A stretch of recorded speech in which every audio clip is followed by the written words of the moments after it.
Amici bellini, allora non perché insomma ci interessava vedere questa partita qua, Orsato, cartellini a casaccio nel finale.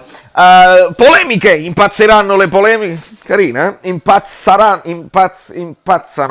le polemiche perché secondo me quello di Hernandez su Quadrato era effettivamente fallo e quindi si possono impazzare, si deve impazzire.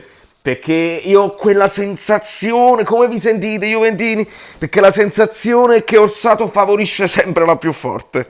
E quindi si potrebbe tornare indietro e rivalutare tutta una serie di cose, perché all'epoca eravate più forti ma eravate anche favoriti. Io la dico come me la sento. Insomma, il Milan prova di forza, sono loro i favoritissimi del campionato.